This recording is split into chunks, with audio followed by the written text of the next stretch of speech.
Good morning and welcome to my channel. My name is Azzy, and today we are going to be doing another Am I the Jerk episode. If you don't know what that is, it's basically the same thing as Am I the a-hole, but sometimes my kids want to chime in on their opinions on the topic, so it's Am I the Jerk? To be a little bit more kid friendly for when my kids want to join in on the fun. I'm here sitting outside of my school, so if you see any noise or hear any noise, and see me talking to anybody, that is what is going on. I'm just waiting for them to open so that way I can go inside. Luckily, it's not as cold. I thought it was going to be cold. Yesterday was 30 degrees, hence the winter jacket. But let's jump into it. If you're new to this channel, welcome. If you're not, please click the subscribe, like, share. It gets the videos out there, gets the channel out there, and it's all free to do. If you've been here before, welcome back. Happy to have you. So let's jump right into it. The title of this story is Am I the Jerk for Leaving My Fiance at the Altar After Discovering Her Affair with My Brother and Her Best Friend? First impressions, I would say no, you're not the jerk, because I wouldn't want to marry someone like that either. I think I would leave my fiance at the altar as well, or leave him before it got to this point if I discovered that he was having an affair. But that's first impressions. Let's get into the story. I, 29 male, have been with my fiance Emily, 28 female, for 5 years. We got engaged a year ago, and our wedding was supposed to be a fairy tale. Everything seemed perfect until last week. Don't they always seem so perfect until right before the wedding? Then either Bridezilla comes out or you discover some secret.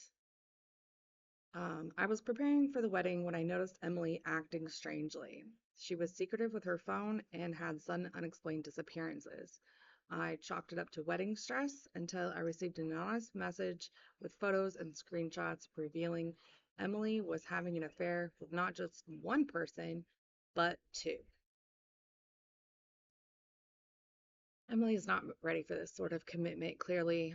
She is struggling. And this is way more than just pre wedding jitters, because how long has this been going? How long has this really been? So far, I stand by my initial first impressions, just based off of your title.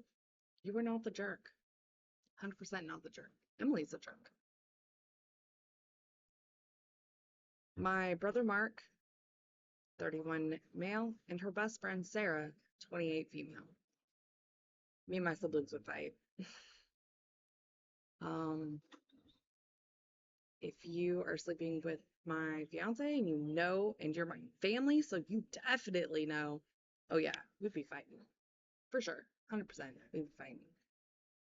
I was devastated. I confronted Mark, who admitted everything, and it started as a mistake, but evolved into something more. Sarah, on the other hand, denied it at first, but then broke down and confessed, saying she and Emily had always been closer than I realized. So clearly, this has been going on for quite some time.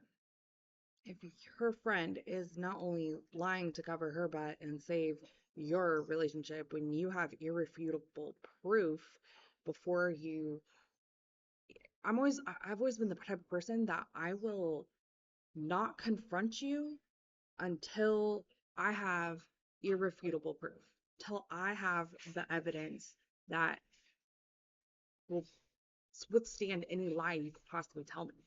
And then I'll confront you with it. Um, that's just me. So if I'm coming at you with an accusation, it's because I already know the answer. I just want to hear the truth from you. Um, and it sounds like Emily and her friend Sarah are in cahoots in this. Not only are they having an affair with each other, but she's probably been covering for Emily for quite some time with your brother and who else? Like, nobody knows. I don't know what to do. Calling off the wedding seemed drastic, but marrying someone who betrayed me with two of the people I trusted most felt impossible. I decided to go through with the wedding to gather my thoughts, but as I stood at the altar watching Emily walk down the aisle, all I could think about was the betrayal. Bro, you should not have let it get that far. Um, Once you confronted everybody, the truth is out there. Like, you shouldn't have been even standing at the altar. You should have just called the wedding. Be like, I'm done. We need to figure this out before we can say I do. We're postponing it at the very minimum. That's just my opinion because that's just what I would do. When she reached me, I couldn't go through with it. I took a deep breath and told everyone what I had discovered. Emily burst into tears, Mark looked horrified, and Sarah ran out. My parents were furious, and guests were in shock. Why would your parents be furious with, I mean, they shouldn't be furious with you. They should be furious with your brother, Mark, because he's the one that's embarrassing the family by sleeping with your fiance. Like, that's not okay. So I feel like your parents shouldn't be mad at you. Of course, your guests are in shock because they thought you guys were a picturesque fairy tale relationship until this bombshell got dropped at your wedding by you. This is like wedding nuclear bombs right here. And I know that sounds drastic and harsh, but it really is. Like, it is going to be completely a shocker. It is going to be have a huge explosion, and it is going to have a lasting impact on your relationship and how your parents view your brother. So good job, honestly, because standing up for yourself is hard. A lot of people, I feel like, would just go through with it and live a life of misery with someone that they know that they can't trust, which is devastating. Now, both families are divided. My parents are supporting me, but Emily parents are calling me cruel for humiliating her publicly. Friends are split, with some saying I did the right thing and others saying I should have prob- uh, handled it privately. You tried handling it privately. They denied it. They lied, or at least Sarah did. Mark came clean, but that isn't. Is that going to stop Mark coming clean? Is that going to stop him from sleeping with your fiance again? Probably not, because you don't know how long this has been going on. Same thing with Sarah. The fact that she's humiliated, will that stop her? No, I feel like this needed a dose of some strong relationship medication, and I feel like that was the only way it was going to happen. Now everybody knows what kind of people you are. Everybody knows all your secrets, all your scandalous lies. Like, nothing, like, I feel like everything that happens in the dark comes to light eventually, and it should come to light when you feel like it needs to. If you're standing there wondering or doubting who you're about to marry and whether or not you have a future with this person and you can't see past the betrayal, then clearly you shouldn't get married. You took time to think about it, you thought you could move on, and at the altar you realize you can't. And this isn't something that you should have to move on from or get over or anything like that. If you feel betrayed, it needs to be the other person earning your trust back. And it sounds like she wasn't willing to do that. And if she got humiliated at her wedding, then maybe she shouldn't have been sleeping with your brother and her best friend before the wedding. Now, it doesn't say right before, but I mean, you said the story says that they were engaged for over a year and they've been together for 5. So how long has this really been going on, for one?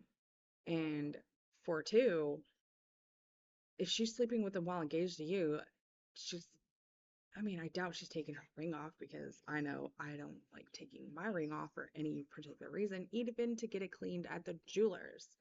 That thing's supposed to be glued to my hand, essentially. So that means she's looking at the ring while she's betraying you. Therefore, she doesn't deserve you. And she's just cold, absolutely cold-hearted. Ridiculous, in my opinion.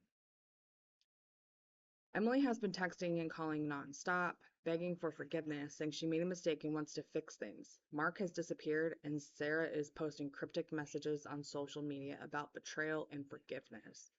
Look, I am all about forgiveness, but there are some things that it's going to take time to forgive. I mean, sometimes you can't. There are certain betrayals in your life that you cannot forgive. I feel like cheating is one of them because if they get away with it once and you forgive them once, then they're going to think that you're going to forgive them a second time, a third time, a fourth time. Not only that, but you don't know how long it's been going on with your brother. Was it just during the year that you were engaged, or did it start before that? And yet she was still coming home every time to you. Like, you don't know. And you don't know what potentially she could have been bringing home to you. Um, you know, they're, I tell my kids all the times, because I have teen daughters, boys have cooties. Sometimes those cooties, they come home and get spread around. And you don't know if that happened. You don't know if it's just with your brother and just with Sarah. It could be with anybody. But what if those two weren't available and she went to a bar and you said she was having unexplained absences? Like, you just don't know. And I feel like that's unforgivable. I'm heartbroken and confused. Am I the jerk for exposing Emily and leaving her at the altar, or should I have handled it differently? I'm gonna say 100% you are not the jerk.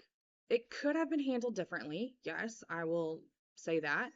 But it's better to have realized that even at the last minute than never have realized that at all. And you're starting your marriage with this hanging over your head. Being a new couple is newlywed is difficult enough. And I say difficult with quotes because I feel like you should be already living with that person. So you should already kind of know their habits, what they're um, what they like in the house, what they don't like in the house. Like there should already be room for like compromises. All of that should be figured out before you even get engaged, I feel like.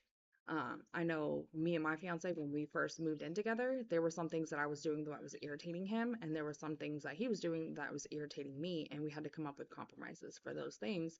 Otherwise, it would cause disagreements.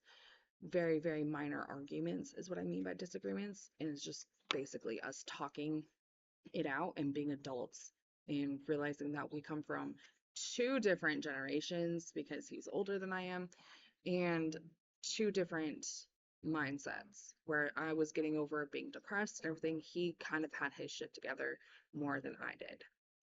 Um, so that is where I am on that. You're not the asshole. I would hate for you to start your marriage with this over your head. And you should not get back together with Emily unless you're 100% sure you can move on from this betrayal because it's just going to string her along and make her more emotional and make her parents hate you more. But do I think you did the wrong thing? No, I don't. I think you figured it out late, and yes, it could have been handled differently. But at the same time, I feel like more people need to know or needed to know so that way they could potentially give you some support. And I'm very happy to hear that your parents are mad at your brother who disappeared and are taking your side. And regardless of if her parents do or not, I mean, that's their daughter. They're always going to take your side. Just like my parents always going to take my side. Um, if there's any arguments that I reach out to them for, which I don't really do. Do if it's a bad one, but I don't do it all the time. So I don't think you're the asshole overall. But if you liked this content, liked this video, want me to keep going, leave me comments, like, share, subscribe. Bye.